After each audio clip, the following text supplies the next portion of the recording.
வக்ஃப் வாரிய திருத்த மசோதா குறித்து ஆய்வு செய்ய அமைக்கப்பட்ட நாடாளுமன்ற கூட்டுக்குழு வரைவு அறிக்கை தயாராகிவிட்டதாக தெரிவித்துள்ளது. கூட்டுக்குழுவின் தலைவர் ஜெகதாம்பிகா பால் முறையாக ஆய்வு செய்ய வழி செய்யாமல் ஒரு தலைப்பட்சமாக செயல்படுவதாக காங்கிரஸ் உள்ளிட்ட எதிர்க்கட்சிகள் புகார் தெரிவித்துள்ளன. கருத்து கேட்க அரசுக்கு ஆதரவான அமைப்புகளையும் தொடர்பில்லாத நபர்களையும் அதிகமாக அழைப்பதாகவும் அவர்களுக்கு அதிக வாய்ப்பு வழங்கப்படுகிறது போன்ற பல்வேறு புகார்களை எதிர்க்கட்சிகள் எழுப்பின. இது தொடர்பாக ஏற்கனவே 2 முறை மக்களவை சபாநாயகரை சந்தித்து எதிர்க்கட்சிகள் புகார் அளித்தன. தற்போது கூட்டுக்குழுவின் தலைவரும் பாஜக நாடாளுமன்ற உறுப்பினருமான ஜெகதாம்பிகா பால் கூட்டுக்குழுவின் வரைவு அறிக்கை தயாராகிவிட்டதாக தெரிவித்துள்ளார்.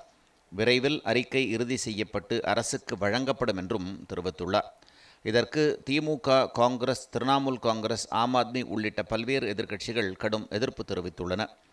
நாடாளுமன்ற கூட்டுக்குழுவின் ஆய்வை நீட்டிக்க வேண்டும் என்றும் முழுமையாக கருத்து கேட்காமல் அறிக்கையை இறுதி செய்யக்கூடாது என்றும் வலியுறுத்தியுள்ளன. இது தொடர்பாக நாடாளுமன்ற கூட்டம் தொடங்கும் 25ஆம் தேதி சபாநாயகரை மீண்டும் சந்தித்து புகார் அளிக்க திட்டமிட்டுள்ளனர். ஆனால் அரசு வரும் நாடாளுமன்ற குளிர்கால கூட்டத்தொடரிலேயே வக்ஃப் வாரிய மசோதாவை நிறைவேற்ற திட்டமிட்டுள்ளது. வக்ஃப் வாரிய திருத்த மசோதா குறித்து ஆய்வு செய்ய அமைக்கப்பட்ட நாடாளுமன்ற கூட்டுக்குழு வரைவு அறிக்கை தயாராகிவிட்டதாக தெரிவித்துள்ளது.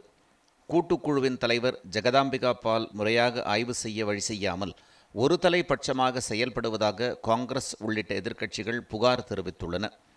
கருத்து கேட்க அரசுக்கு ஆதரவான அமைப்புகளையும் தொடர்பில்லாத நபர்களையும் அதிகமாக அழைப்பதாகவும் அவர்களுக்கு அதிக வாய்ப்பு வழங்கப்படுகிறது போன்ற பல்வேறு புகார்களை எதிர்க்கட்சிகள் எழுப்பின. இது தொடர்பாக ஏற்கனவே 2 முறை மக்களவை சபாநாயகரை சந்தித்து எதிர்க்கட்சிகள் புகார் அளித்தன.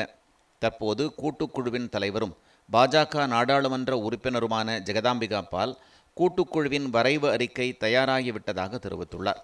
விரைவில் அறிக்கை இறுதி செய்யப்பட்டு அரசுக்கு வழங்கப்படும் என்றும் தெரிவித்துள்ளார். இதற்கு திமுக, காங்கிரஸ், திரிணாமுல் காங்கிரஸ், ஆம் ஆத்மி உள்ளிட்ட பல்வேறு எதிர்க்கட்சிகள் கடும் எதிர்ப்பு தெரிவித்துள்ளன. நாடாளுமன்ற கூட்டுக்குழுவின் ஆய்வை நீட்டிக்க வேண்டும் என்றும் முழுமையாக கருத்து கேட்காமல் அறிக்கையை இறுதி செய்யக்கூடாது என்றும் வலியுறுத்தியுள்ளன. இது தொடர்பாக நாடாளுமன்ற கூட்டம் தொடங்கும் 25ஆம் தேதி சபாநாயகரை மீண்டும் சந்தித்து புகார் அளிக்க திட்டமிட்டுள்ளனர். ஆனால் அரசு வரும் நாடாளுமன்ற குளிர்கால கூட்டத்தொடரிலேயே வக்ஃப் வாரிய மசோதாவை நிறைவேற்ற திட்டமிட்டுள்ளது.